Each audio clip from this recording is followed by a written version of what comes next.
It's time for the Northwoods Cooking Show.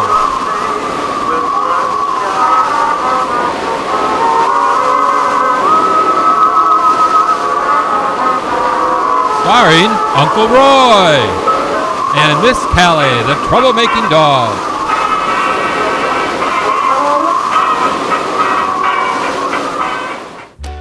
Hello, and welcome to the Northwoods Cooking Show. I'm your host, Uncle Roy, and my lovely assistant now put in the doorway, Miss Callie Elliott. Oh, look at her. We got new treats. Oh, she woke up for that. Can you sit pretty and say hello to everybody? Say hi. Oh, hello, hello, hello. Oh, those are her new cheesy biscuit ones. Yeah, cheesy biscuits. Oh.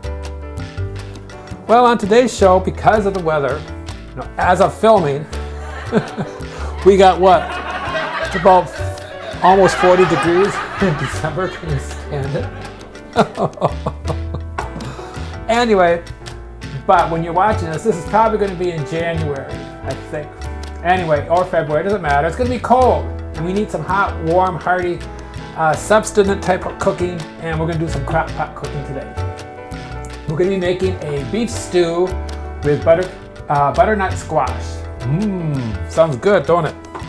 And for this, we're simply going to take and get a Ziploc bag. And to this, we're going to add approximately 2 tablespoons of flour. And I'm going to start up my Dutch oven here, or you can use a frying pan, it don't matter. What we're going to do is we're going to brown up this meat first. And that goes into about 2 tablespoons of oil. We're going to heat that up. And you can use any kind of meat you want to. I happen to have bottom brown here. This was on sale. It was like, God, for bottom brown, this is an excellent price. So we need like about 1.5 pounds to 2 pounds of diced meat. You can use chuck roast is fine, whatever you want to use, really. And we're going to just take and make. Callie, what are you doing? We're spying out the blinds, looking for rabbits and squirrels. Yeah, look at you. I know you. And then we'll just take and put these into our pot and brown them off.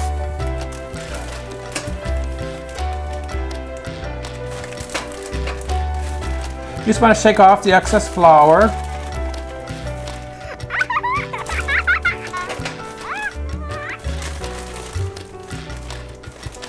And we just brown these up. Very simple to do.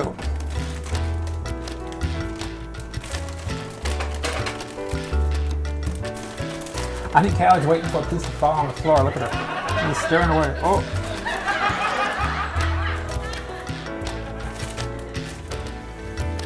And then, to continue on, we're going to take and chop up this butternut squash, which is about 2.5 cups. Now, I already took and did that ahead of time, just to make it go fast here on the TV. And so I got the butternut squash. Now, an easy way to peel out butternut squash is just, you have got your butternut squash sitting on your cutting board.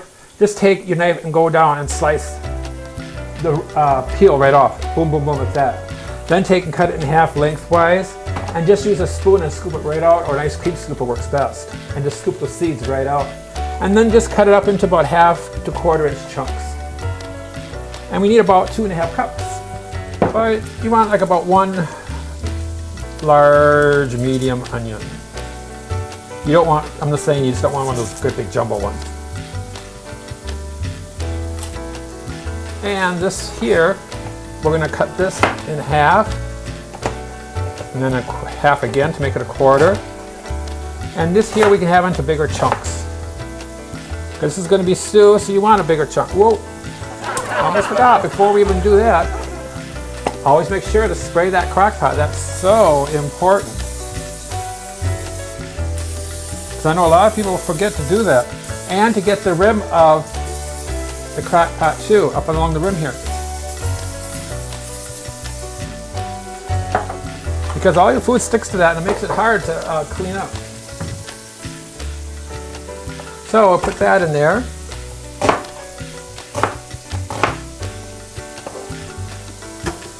And then next, along with the onion, or we can put our squash in there too. Ooh, that's a strong onion, Callie. Whoa! Uncle Wiggle, be quiet here. No, I'll be quiet. We need 2 cloves of garlic. And I get my garlic from the dollar store. Minced garlic, a whole jar for $1. You can't beat that. Hello.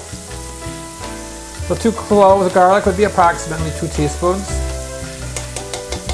And again, you can add more or less depending on your preference, if you like a lot of garlic or not, or just leave it out. And then we need a can of beef broth, which is, what are they, 14-ounce cans, I believe. I got this at the dollar store. Whole container of beef broth, $1. Can you stand it? They got some nice deals there. So we just need 14 ounces to equal 1 can, which is 1 3/4 cups.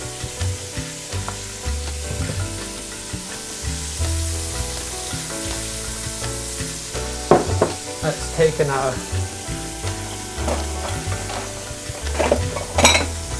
use my wooden spoon, Callie. What happened to all my wooden spoons?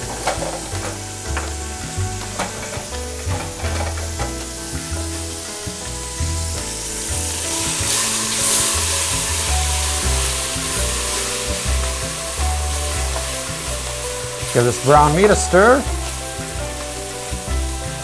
or browning meat.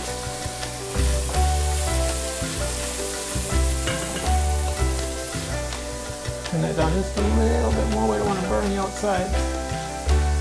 So when brown, we don't want to scorch it. My family used to say slightly charred. Mom never burnt anything. Oh, it's not burned, it's just slightly charred. Then, to that,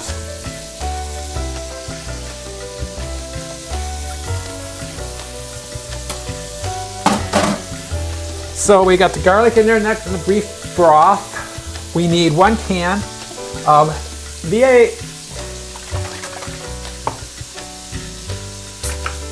That'll give it that nice tomatoey flavor. But rather than just plain tomato juice, it's V8, so it has all the vegetable juice and it gives it a lot more flavor. She's just down there waiting. Recyclables. And let's see, next we need 2 tablespoons of Worcestershire sauce. And then we need 1 tablespoon of lemon juice.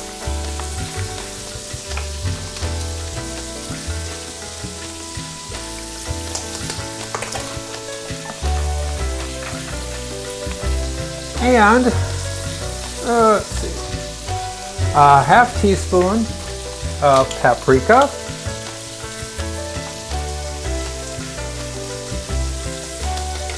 I'm sure you've probably seen me lately do this. It's a half teaspoon of paprika, but notice I did 2 things. That's because I'm using a 1/4 teaspoon. The half teaspoon fell off the ring and got caught in the garbage disposal. Oh no, I don't have a half a teaspoon anymore. And half teaspoon of sugar. Now what the sugar does, it's only half a teaspoon, it's going to cut down that acidity of the tomato juice, which is so twangy.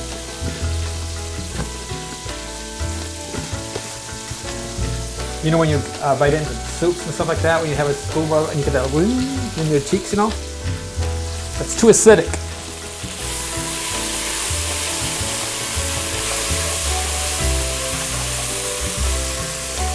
And then our meat's done.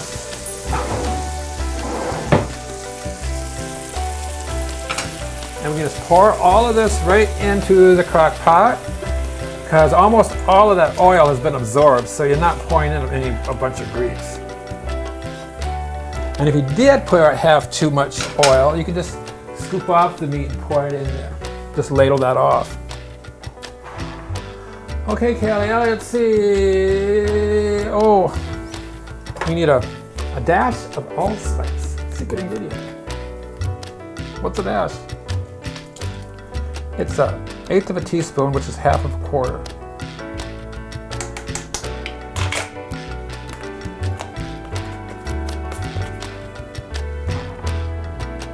And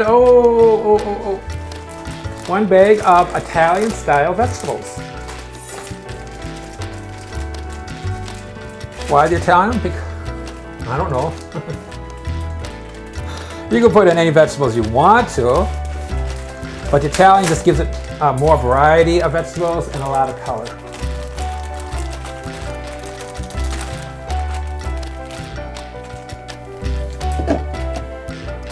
Then we'll just mix this all together.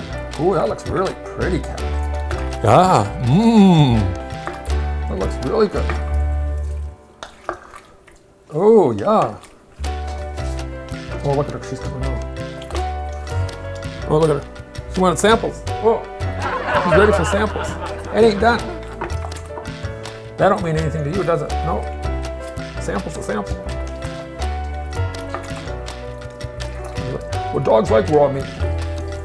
Yeah, I don't want to get you sick though. That looks really good. So, next we just put on the cover. The right one? Too big.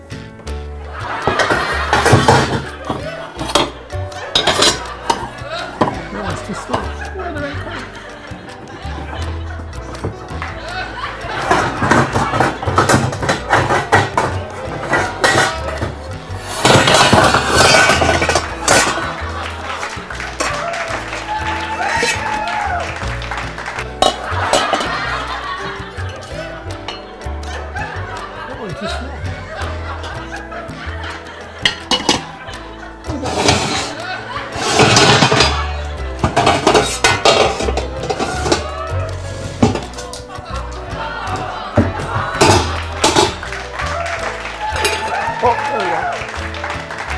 I told you, Fibber McGee, one of these days I gotta clean that closet out.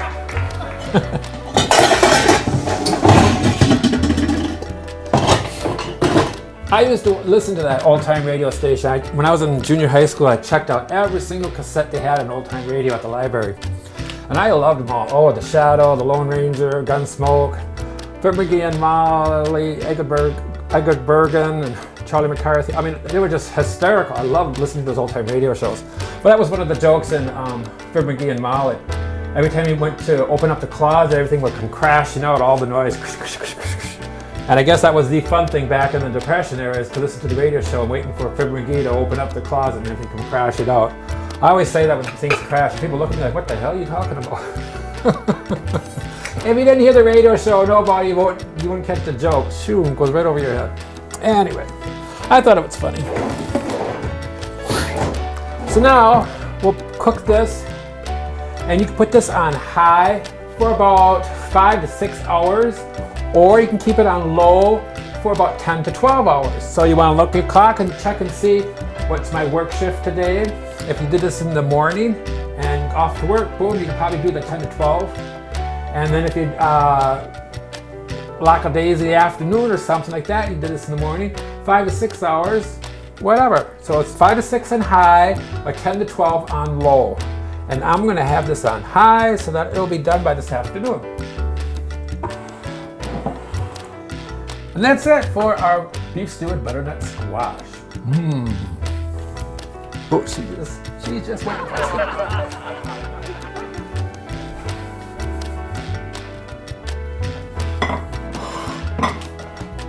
Oh, she's ready for dinner too. Look at her. Oh, samples. She wants samples. Anyway, this is our lovely beef stew with butternut squash. Oh my goodness, this is so beautiful. So nice and tender. Oh, just look at those big chunks of butternut squash. meat. Oh, yum. Callie, this is really looking good.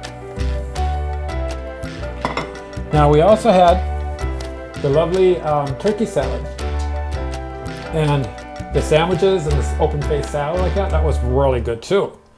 Callie and I had that for lunch, didn't we? Yeah. She has to eat my sandwich every time I have a sandwich. Don't you?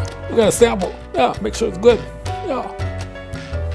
Oh, the turkey, that reminded me of growing up as a kid. Oh, we used to butcher, like I said, we were poor. And we used to butcher chickens all the time. Oh my God, live chickens. Oh, good Lord. That was a pain to do. And well, with chickens, you grab them by the legs. Dad would take a wire coat hanger, open it up, and then take the hook around there, pull it along like that. Hook the chickens by the legs in the pen, and then you get a hold of the legs, and then you just flop it down on the old stump, take the axe and chop off its head, and throw it and let it go flopping around. Well, we used to do that. Once in a while, he would come home. He'd, like I said, he was an outlaw, and he used to come home with some live turkeys once in a while. Well, we kind of knew where they came from. We just don't say anything, not when you're a kid. And he had these big, huge turkeys. Well, as a kid, we had to take and hold on. He goes, hold on to those legs and don't let go. Don't let go, whatever you do, don't let go. Well, of course, we're going to do what he says, otherwise we cracked up, boom, if he didn't do what he said. Well, he would hold on to those legs of the turkeys, and he'd chop them off while the chickens go flopping around without. Turkeys, they take flight. And there's a little kid, we only were like 4 or 5 years old, and he's telling us, hold on to those legs. It would take and lift you up, and you'd go off the ground about that high. And you didn't dare let go, because if you let go, you knew you would get spanking. Oh my God. Scared the hell out of us when we were kids. Oh my God, was that scary. Of course, you can laugh at it now, but when you're a kid, that was very traumatic for a kid. Good Lord. He was such an evil man. Oh, I couldn't stand him. But anyway, this is our beef stew with butternut squash. And the turkey sandwiches and turkey salad turned out great. Actually, it's called a tangy turkey salad because we have that chutney put in there. And that gives it just a little tang to it. It's a nice flavor. And this, Callie, is our stew. Beef stew. Not ever good.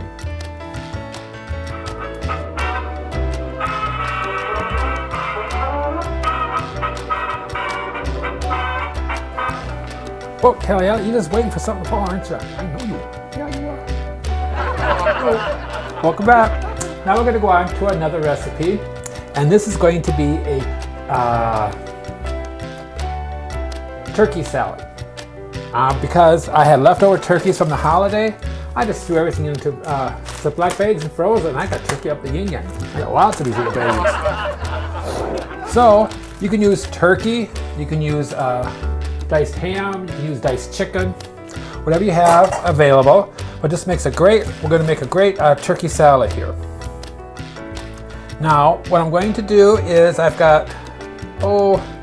need about a 1/4 cup of onion and about a 1/4 cup of celery. Just remember to cut those ends off. You can save these for your stocks too. If you're going to make soup, just throw them in the pot with the water, all that. Because you want the vegetable flavors for your stock. It makes a rich difference. Rather than using just plain water and base. And we'll just cut that up. In the blender, food processor. We want to chop this up into small pieces.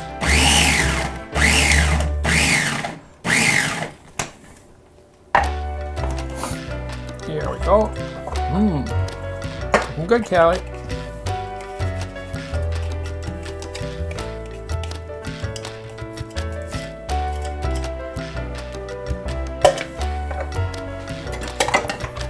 And we're going to be adding approximately whatever you want to. But I'm going to have my turkey here, and I want approximately about a cup. But I want to make a little bit larger recipe, I think. We'll see. You can use all white meat, dark, this is all your own preference. Whatever you've got left over for turkey or chicken, whatever. But I'm just going to do a heaping cup. of my cooked turkey. And let's dice this up into nice big chunks. Well, not big chunks, but and we'll put that in the pot. And then we need about a 1/4 cup of red grapes, and we're going to cut these in half. Now this time of year, I don't know why, but the grapes are just huge. These are those jumbo grapes, oh my Lord. For the moisture. Scraping off the bottom of my mayonnaise here. I want approximately 3 tablespoons, or just slightly under a 1/4 cup.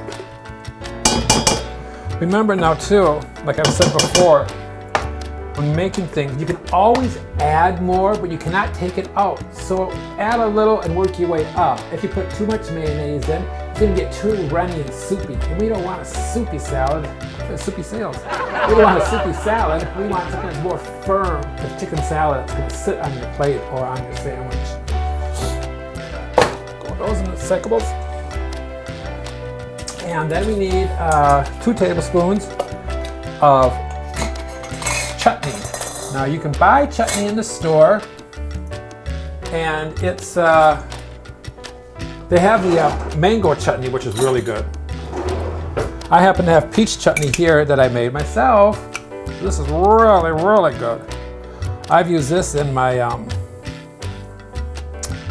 stir fries. Oh God, is this ever good in a stir fry? Oh, the sauce. It's just like, instead of oyster sauce, you put the oyster sauce in too, but then you add a little peach chutney. Oh my God, is that good? The homemade. Then put in a little salt and pepper. Kosher salt.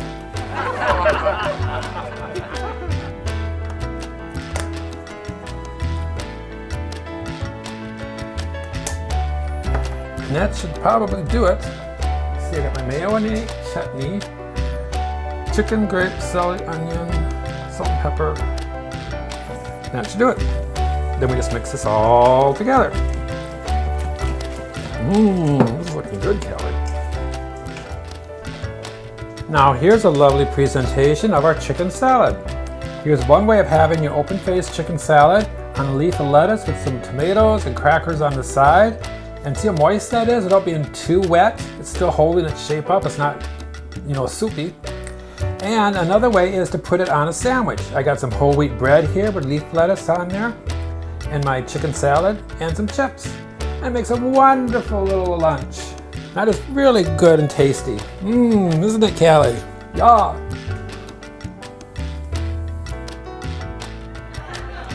Oh.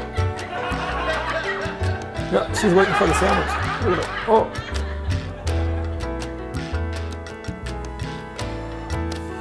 So we hope you enjoy that.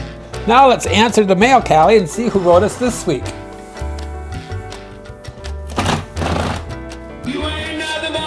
Oh, I forgot to put the mail in.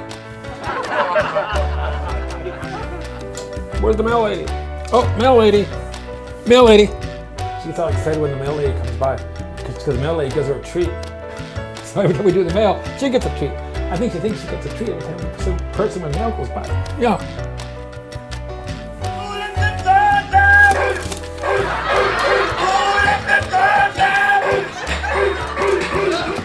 Oh, already in position. Don't have to say anything. Oh, and speakers. Oh, look at that. Oh, tweet. Oh, yeah. Those are the new cheesy biscuits. Yeah. The gourmet food processor biscuits. We just made those. That was great, Callie. Yeah, there you go. Let's see what brought us this week, Callie. Yeah. Dear Uncle Roy and Miss Callie, I am wondering if you have a way of getting rid of the grease on top of your soups and stews when they've been sitting there for a little while. I try skimming them off, but I just can't seem to get enough of it off. What should I do? Signed, Shelley of Ann Arbor, Michigan. Hello, Ann Arbor. Yay. Ann Arbor, thank you for playing my show on your special channels there too. They're one of my stations that people that I have across the country. like 10 different stations, and Ann Arbor, Michigan is one of them. And they just love us, don't they, Callie? Yeah, they love us over there in Ann Arbor, and we love them too. Yeah. They even give a review to Callie. Please stay tuned and watch the cute but sneaky Miss Callie. Oh yeah. And she is too. Yes, she is. Well, Shelley, to answer your question, that one is a grandmother tip that I learned. When you got your pot and you're done cooking, you know how even if it starts to chill off, you're always gonna get grease on top of your soups and stews when they sit there, especially when they start to cool off, because then all the grease is sitting there and starts climbing to the top. If it's boiling, it's all mixed in. But when you turn it off and it just sits there for a while, the grease starts to collect. Well, a grandma tip that I learned is you just take a leaf of lettuce and just lay that inside the pot on top and just let it sit there. It'll wilt, of course, and everything else. But after you scooped off as much grease as you possibly can, then put down your leaf of lettuce, and that lettuce leaf will absorb all the oils that are on the top. And you can just, after a few minutes, like 5 minutes or so, just take your tongs and pull out that leaf, and all the grease will come right with it, and just throw that away. And that takes off the excess grease that's on the top. Of course, you can always chill it, and your grease will harden on top, and then you can just break that grease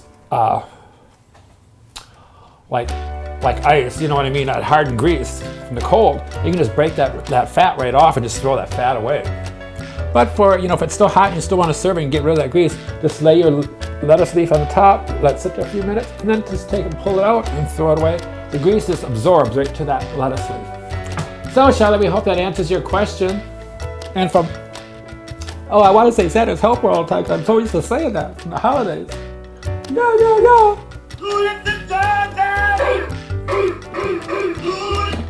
From the award-winning Miss Callie Alice. Yeah, we're award-winning show now.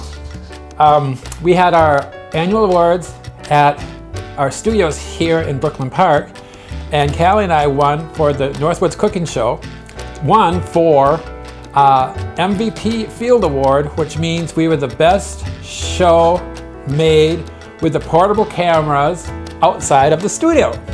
So that's our award. So now we can say we're an award-winning show. And this is the award-winning Miss Callie Alice, of course. Oh yeah, look at her, an award-winning position.